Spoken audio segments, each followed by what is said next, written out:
señor secretario, compañeros, compañeras. En cada debate, varios diputados de la coalición Juntos Haremos Historia vienen aquí y no se cansan de echar culpas del pasado. Y están en su derecho. Nada más les recuerdo que ya no son oposición, que ya son gobierno y que lo que no les gustó ahora lo pueden cambiar. Sin embargo, lo que hemos visto en estos primeros 17 días es que no hay tal cambio. Y para ello les voy a dar solamente 3 ejemplos. En primer lugar, la política de seguridad es exactamente la misma que implementó el expresidente Felipe Calderón. Están manteniendo al ejército en las calles y sin ninguna propuesta de cambio sólido para modificar esta situación. En cuanto al gasolinazo, pues lo están manteniendo, lo estamos viendo en este paquete económico. El IEPS lo mantiene. Y en tercer lugar, su política anticorrupción se basa en una política de perdón y olvido. Así es que, señores y señoras, en lugar de seguir mirando al pasado, ahora mírense a ustedes mismos. Quiero decirle, señor secretario, que cuando el pasado 1 de julio Andrés Manuel López Obrador ganó la presidencia de la República, pensé que muchas cosas pasarían. Pensé que tendríamos un claro diferendo con ustedes en decisiones como la cancelación del aeropuerto, y así fue. Pero lo que nunca pensé es que tendría que venir aquí a esta tribuna a defender a las universidades públicas frente a un gobierno de izquierda. Nunca pensé que tendría que recordarle al gobierno de Morena los enormes servicios que brindan al país universidades públicas como la UNAM, como el Politécnico, como la UAM, como la Universidad Pedagógica Nacional o el Colegio de México, igual que las universidades y tecnológicos de los estados. Pero ya vemos que el nuevo oficialismo ha hecho propia la frase de Maquiavelo: la promesa dada fue una necesidad del pasado, la palabra rota es una necesidad del presente. En efecto, el presidente López Obrador rompió su palabra empeñada el pasado 15 de agosto en una reunión con la NUYES de no recortar el presupuesto de las universidades públicas e incluso de subirlo de acuerdo con la inflación. Pero más grave aún es haberle dado la espalda a los cientos de miles de jóvenes, la mayoría de ellos hijos de familias de escasos recursos que tienen en la universidad pública su única opción para formarse y su única opción para acceder a una mejor calidad de vida. La reducción de presupuesto a las universidades públicas que ustedes proponen es de 1.700 millones de pesos, pero al mismo tiempo proyectan un incremento de 53%, es decir, casi 1.200 millones de pesos para comunicación social, es decir, para autopromoción del presidente, cuando prometieron reducir ese gasto a la mitad, otra promesa incumplida. Esta reducción afectará las tareas de desarrollo cultural, investigación científica y desarrollo tecnológico, así como servicios directos de educación y becas a las universidades públicas. Quiero preguntarle, señor secretario, ¿qué pasará a partir de enero próximo con los jóvenes que ahora tienen una beca de agosto de este año a junio del año que viene y de aprobarse esta reducción del Programa Nacional de Becas, que para el caso de la UNAM es de 232 millones de pesos, ¿qué pasará con ellos? ¿Se les dará ahora la mitad de su beca o se les quitará a la mitad de esos jóvenes esa beca? Pero no solamente vemos reducciones para las universidades públicas, sino también para ciencia y tecnología, como ya se ha dicho.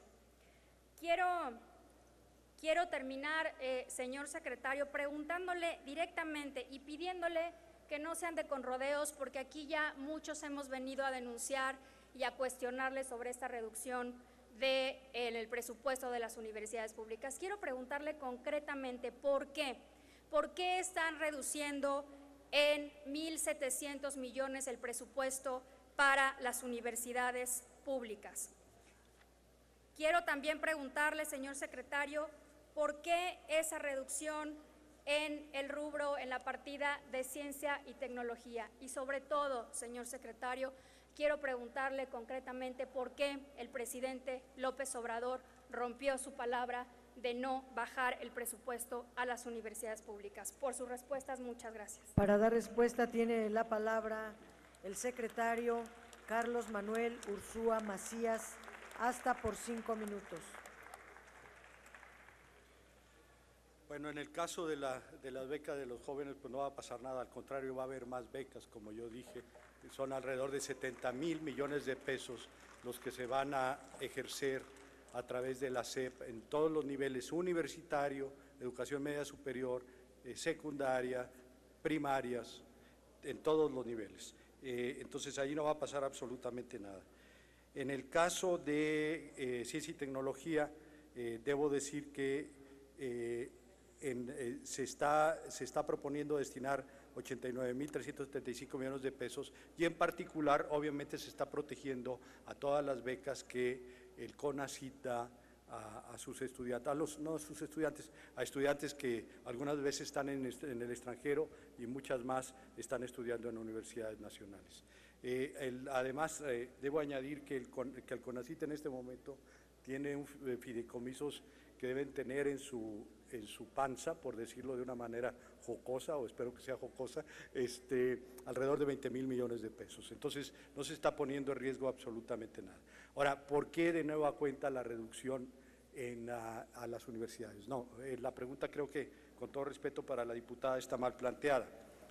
¿Por qué? Es la pregunta, me parece a mí, o debería ser la pregunta, ¿por qué la Secretaría de Hacienda se reduce en términos nominales como 20%, 21%? ¿Por qué? Y es una pregunta que ustedes a lo mejor tienen la respuesta. El Poder Legislativo, la Cámara y la Cámara de Diputados y la Cámara de Senadores, 20% también. ¿Por qué? Porque inclusive el Poder Judicial está dispuesto, al menos hasta el momento, a reducir en 6,000 millones de pesos su presupuesto. Porque todos sabemos que no estamos o no estábamos haciendo bien las cosas en el gasto público. Estábamos destinando demasiado dinero al gasto corriente y no a gasto de inversión, porque cuando ejercemos el gasto operativo, comprando o rentando computadoras, comprando o rentando coches, comprando servicios de seguridad, etcétera, etcétera, la gran mayoría de las dependencias, incluidas las universidades, seguramente no lo están haciendo de manera adecuada. La reducción que hay en el caso de las universidades no tiene comparación en absoluto con la reducción que el Poder Legislativo se ha hecho a sí mismo, con la reducción que la Secretaría de Hacienda se ha hecho a sí misma. Gracias. Para réplica tiene la palabra la diputada Laura Angélica Rojas Hernández, del PAN, hasta por 3 minutos.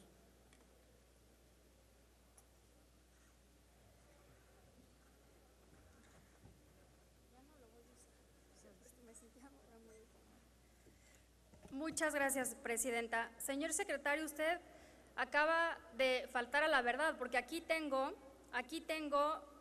la copia del presupuesto, del proyecto de presupuesto que usted envió para la UNAM, y el recorte no está en gasto corriente, el recorte está en servicios de educación superior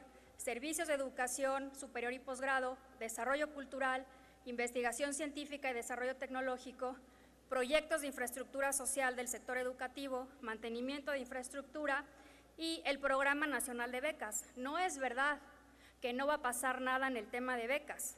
Es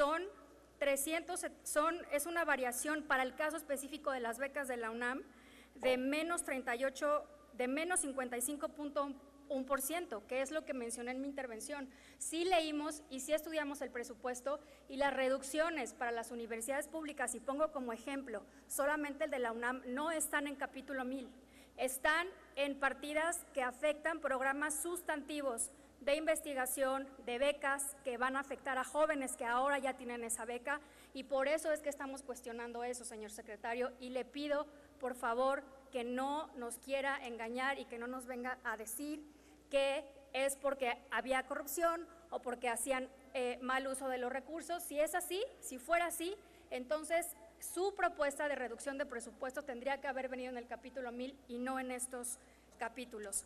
Así es que, por favor, no falte a la verdad. Y tampoco contestó, señor secretario, la pregunta de por qué faltaron a su palabra de reducir el gasto, la partida de gasto de comunicación social a la mitad.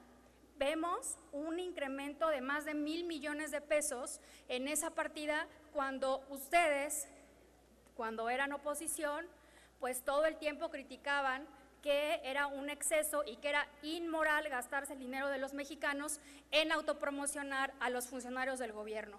Así es que yo quiero terminar haciendo un llamado a los compañeros de Morena para que no usen su mayoría para convertir a esta Cámara en una oficialía de partes del nuevo gobierno de la República. Yo quiero decirles que dignificar la función parlamentaria implica ejercer a plenitud nuestras facultades. Hagámoslo, modifiquemos este paquete económico que está diseñado más para cumplir los intereses políticos del gobierno que para cumplir con los intereses y demandas de los mexicanos. Muchas gracias.